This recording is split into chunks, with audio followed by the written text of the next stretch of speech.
Organized labor and its affiliate unions have begun their proposed nationwide mass protest, with the president of the NLC, Joe Ajero, leading the rally in the Federal Capital Territory, which kicked off from the Unity Fountain. Already, President of the NLC, a handful of members and TUC officials have begun the protest walk through the streets of the FCT amid a sizable number of security officials on ground, comprising the police and the DSS. Simply, in our own enlightened self-interest, to determine, based on the response of the state, whether the protest should be for today or tomorrow or next, or to that come. It is not by mere using forces to stop people from expressing their views.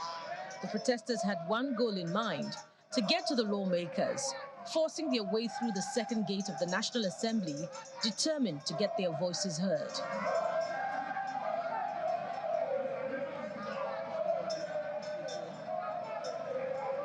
And as they did, they continued their solidarity songs. In Lagos, the commercial capital, the protest commenced at Ikeja Underbridge with an impressive turnout of affiliate union members, including the Radio and Television Workers Union, RATAU, Railway Workers, Association of Senior Staff of Banks, Insurance and Financial Institutions as BIFI. Led by the NLC State Chairman, Comrade Agnes Sessi, the unionists walked through the streets of the capital chanting solidarity songs before the rally terminated at the State Assembly in Alausa, where the protesters were addressed by the Deputy Governor.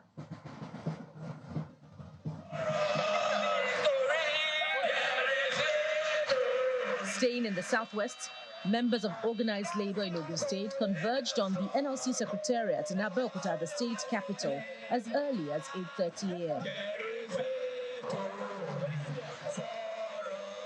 They marched through major streets to demand good governance, a reversal of the fuel pump price to 197 naira per litre, investments in the education and health sector, and revamping of critical infrastructure. We Nigerians, we are suffering. The first subsidy removal has caused a lot of hardship, untold hardship onto the masses of this nation.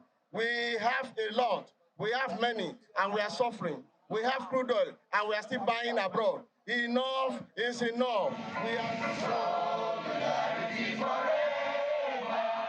Solidarity forever. Solidarity forever. For the union makes us strong. In the southeast, labor unions in Imo State also marched around major streets demanding better working conditions for workers. A lot of Nigerians are suffering already. Yes. And another suffering has been inflicted on them. So Nigerian Labour Congress is saying no to that fuel subsidy, removal of that fuel subsidy. Nigerian government must learn that governance is a trust for the people. Government is a trust for the people. They need to consult us and seek what we want. You cannot go and remove subsidy, as they say, put hardship on the people, and then you say you are giving us palliative. No to those quickly hurried palliative.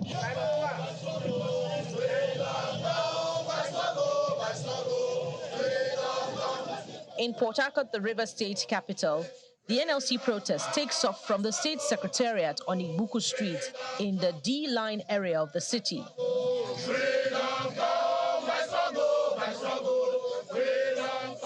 The protesters continue their walk to the government house, where they registered their complaints. The rally is led by the state NLC chairman, Alex Aguano.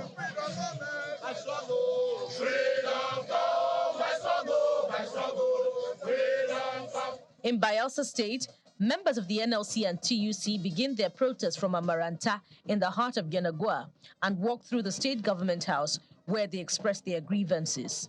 Today, every family feels the fang of the harsh policies of government, which has resulted in the astronomical increase in transportation, food, goods and services, tuition fees, rising costs in accessing quality healthcare, just to mention but a few. They were received by the Commissioner of Labor and Productivity, who gave assurance that the issues are being looked into. So today, what is happening in Nigeria is not in the making of the state governor. If to be something that he can handle, you don't need to protest. You don't need to register your dissatisfaction before actions will be taken.